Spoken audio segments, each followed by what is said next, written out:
Hi, I'm Alan Taffel from the Absolute Sound. This is Andy Quint, also from the Absolute Sound. We are both senior writers for the magazine, and we've been covering the Florida Audio Expo, which used to be abbreviated FLAX, but they've gone and ruined a perfectly good acronym by changing the name to the Florida International Audio Expo. We still haven't figured out how to make a good acronym out of that. We have a year till next time. Have a year, exactly. So we are going to today go through some of the things that we have found to be of particular interest. We're each going to tell you about 3 new products that we saw and found to be especially interesting. We're also going to have a little conversation about the rooms that seem like they could qualify for Best of Show. Although we haven't made our final determination, we never do that until the very end because systems do tend to settle in and get better as the show goes on. But we have it narrowed down and we'll tell you who we're thinking about so far, and we haven't discussed this in advance. This is the best part because for the most part, Alan and I are separated and doing our thing with our product categories during the show. It's only on these last days, these final hours, that we get a chance to compare notes. So let's talk about some of the interesting new products. You want to start, Andy? I'd be happy to. And inevitably, this at least at this point in the discussion, it ends up being loudspeakers, because I think it's easiest to make judgments about what's truly remarkable with loudspeakers as opposed to electronics or even sources.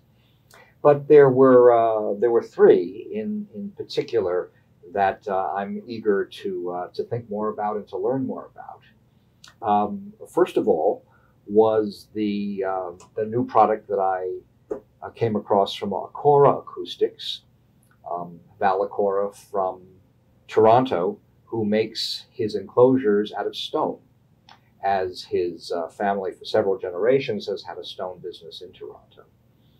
But he entered this industry 4 or 5 years ago with 3 models and hasn't introduced any since until Florida, where he introduced the largest speaker he's made to date, the VRC, which stands 52 inches tall, which doesn't seem extreme in this world.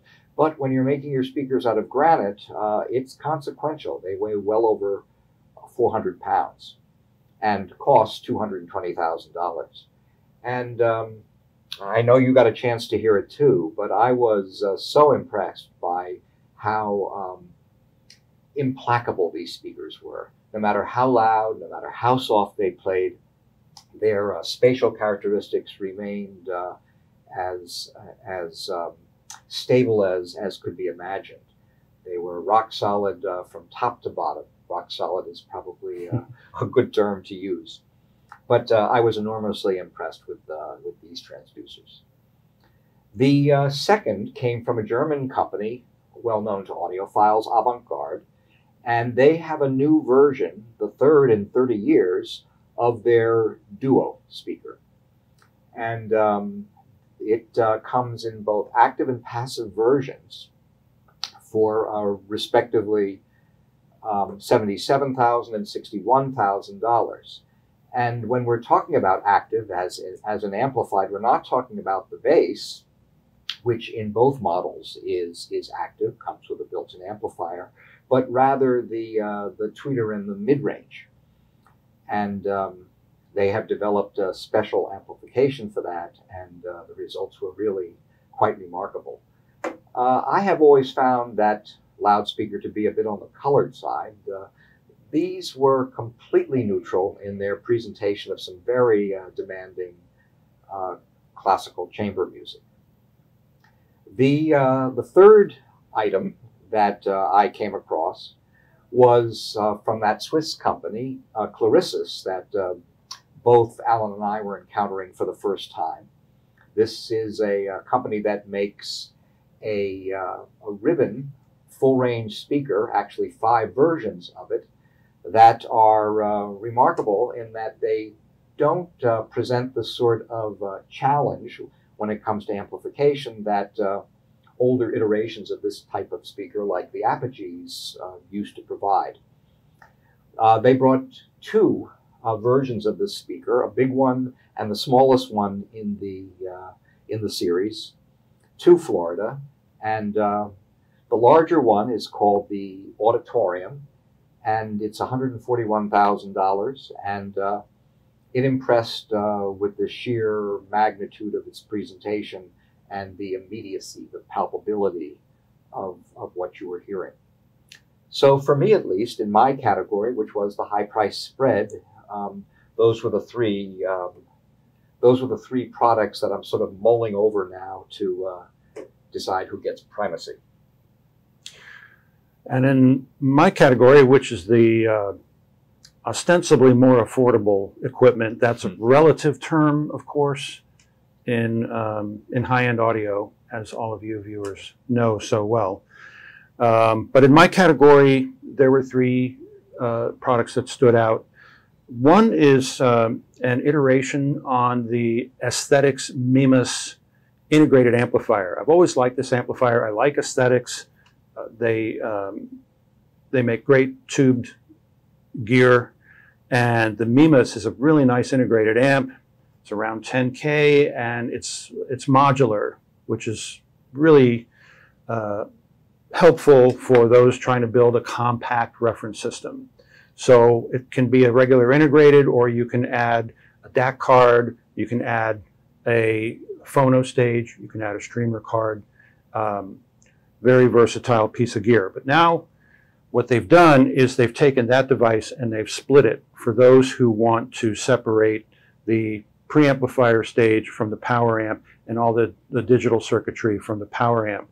So the preamp is called a Paline, and it's 7,500. It's still modular, just like the Mimas was. And then the power amp is called the Dion, and it's 6,500. So there's definitely a premium for buying them as separates, but because of course you're paying for separate chassis and separate power supplies. But the sound driving Focal speakers here was really big and punchy, and yet in the inimitable way of Aesthetics, still very relaxed, and I found it very easy to settle into. So I was excited about that product. On the speaker front, I think the most exciting thing that I heard, besides the Clarissus, which wasn't in my category, is the German Acoustics 30th anniversary edition of the Grand Avant-Garde. So this is a model called the Grand Avant-Garde, not to be confused with the Avant-Garde company that makes the Duo that Andy was talking about. And what's different about this speaker, which costs $17,000, is that there's a new bass trap. It actually looks kind of like a new plinth on the bottom of the speaker. And it's got little holes in it to dissipate the bass, both frontwards and rearwards. According to Gershman Acoustics, it's better dissipation of the bass, so there's less back wave and everything's cleaner. I can tell you that up until that point, I heard that towards the end of the first day of the show, and up until that point, I thought it was the best bass that I'd heard at the show. Then later, I got to hear the big new Acoras that Andy was talking about, and some other systems that had better bass, but those were all much, much more expensive speakers. So I thought that was significant as a new introduction. And lastly, a whole ream of products from a company, excuse me, that's new to the U.S. The company's called Via Blue. They're a German company, and they make cables. I think we're going to hear a lot from this company. They seem very serious about their entry into the U.S. market, and they seem very serious about their design of the cables, which are quite complex in construction. If you look inside them, any of them, whether it's a speaker cable or a simple interconnect, you see lots of different wires in different topologies with different insulation setups, air pipes, very complicated, and it seems like it would be quite expensive to produce these cables. I don't know how they sound, so I can't speak to that. All I can say is that the construction was heroic, and the price is quite affordable for what it is.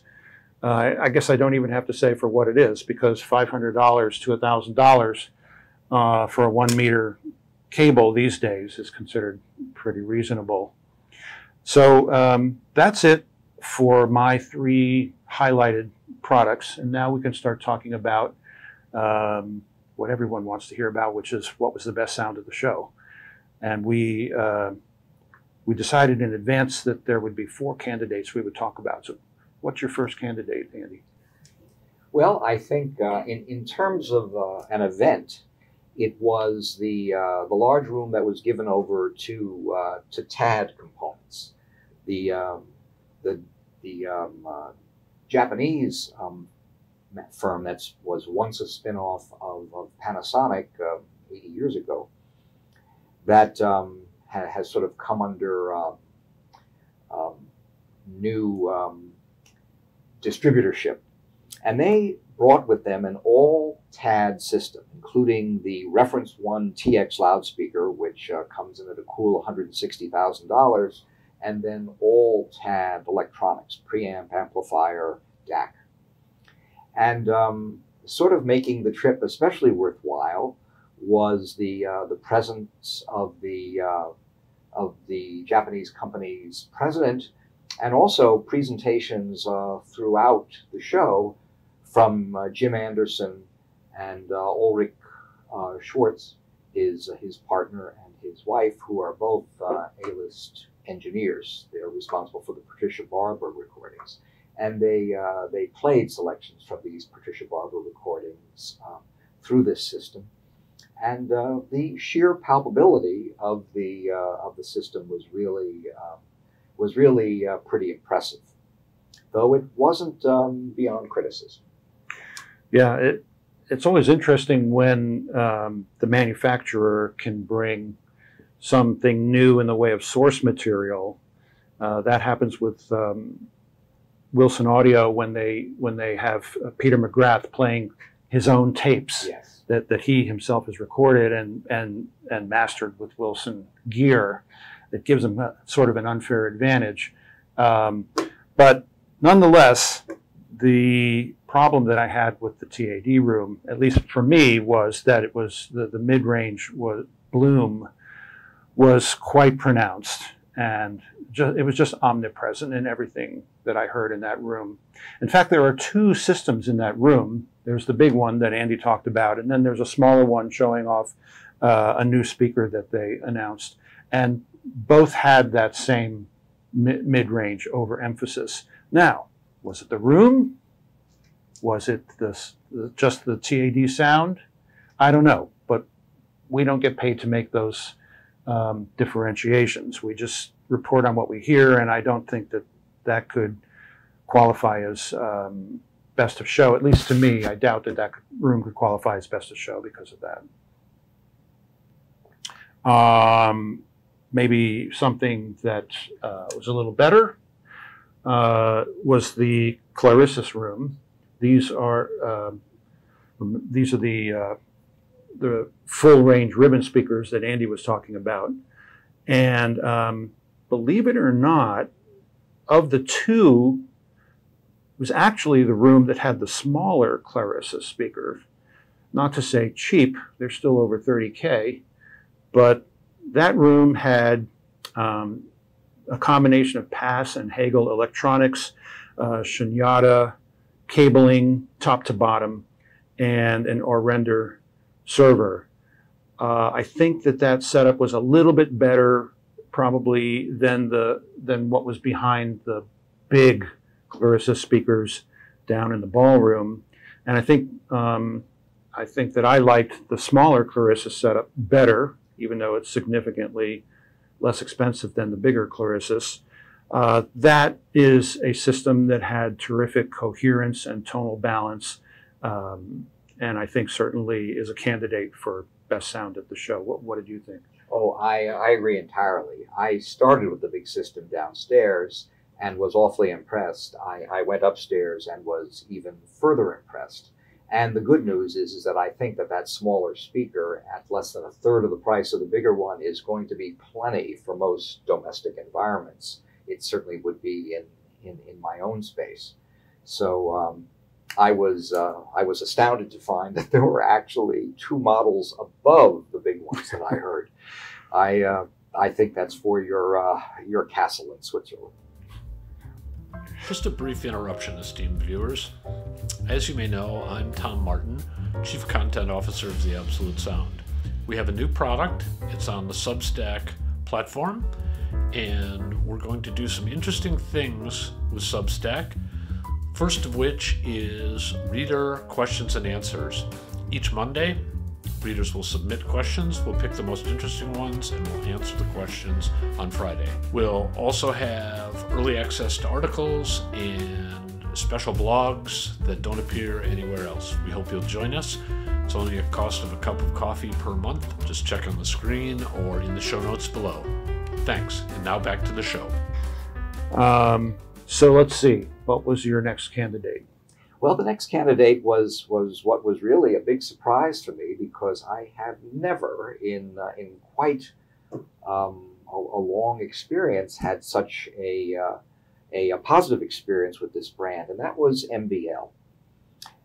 The setup of the MBL 101 Mark II loudspeakers, with all MBL electronics as expected, was glorious. I am so used to these speakers, at shows at least, driving me out of the room because of their assaultiveness, because of their aggressiveness. Here I wanted to linger, because these were speakers that truly disappeared and left only the music, whatever music it was that they were playing, in the air. I like the MBL room very much as well. And I'm gonna hold off. A lot of my comments on the MBL room are kind of relative to the Acora room, so I'm going to hold off and let you talk about the Acora room for a minute, and then let's go back to the MBL.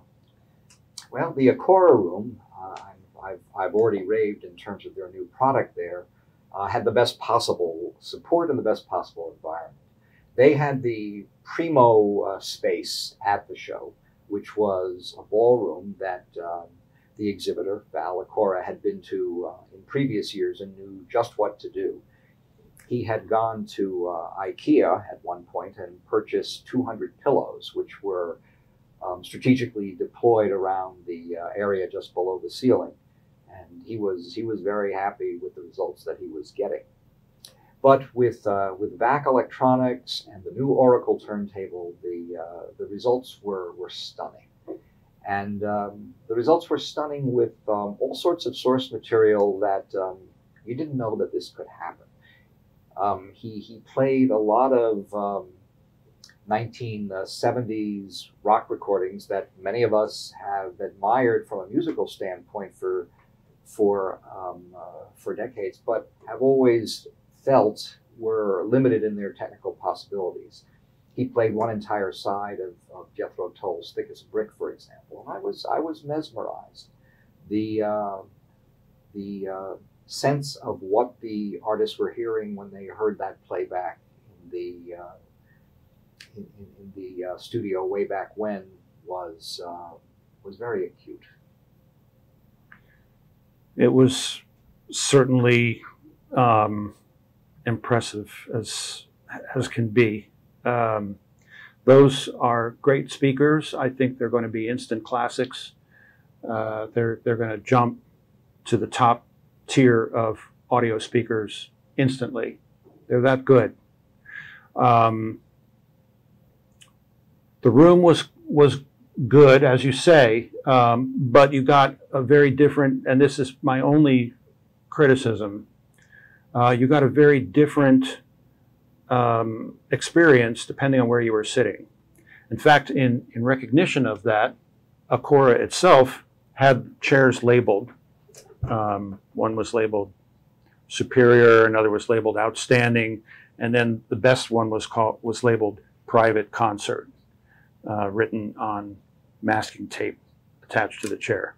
And it's hard to find anything wrong with that Acora room, really. But if I had to say something, it would be that you got a very different presentation depending on where you sat, and that bothered me a little bit.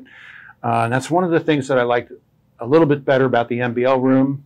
With its, for those of you who aren't familiar with it, it's the omnidirectional speakers, and so they're spreading sound throughout the room very evenly, and I didn't find any bad seats in the room, even though it was a smaller room than the Acora room, but it wasn't small. It was still a decent sized room, and no matter where you sat, it sounded great. It was a little bit warmer than the Acora speakers, and I like that little bit of warmth. I think really the unsung hero of the MBL room was the amplifiers, because we are talking about systems here, not just speakers. These are extremely expensive, extremely powerful amplifiers. In fact, they were putting out 840 watts per channel into the MBL 101 speakers. They had an iron grip on those speakers, and the bass reflected it. And no matter what you played, and no matter what volume, there was no strain whatsoever. That captured me and made it a contender for Best of Show. Two comments regarding the Acora in that regard, which may indeed contribute to its ascendancy. And that is that compared to the previous speakers from this manufacturer, they are very, very sensitive. They're going to be rated at close to 95 dB. So the demands in terms of amplification may not be excessive. The second thing is that I am so used to the requirement for a large room and very physically large loudspeakers to get the scale that many of us crave in our listening. So that requires very often a palatial environment and physically large speakers. The Acora VRC speakers are only 52 inches tall, and although they weigh a great deal, they don't have much of a footprint. And Val Acora insists, and it would be wonderful to get the chance to find out, that these speakers will work in many typical domestic spaces, as he said, as little as a 15 by 15 foot space. So the idea of being able to get this grandeur, this implacability in some place other than a hotel ballroom is intriguing.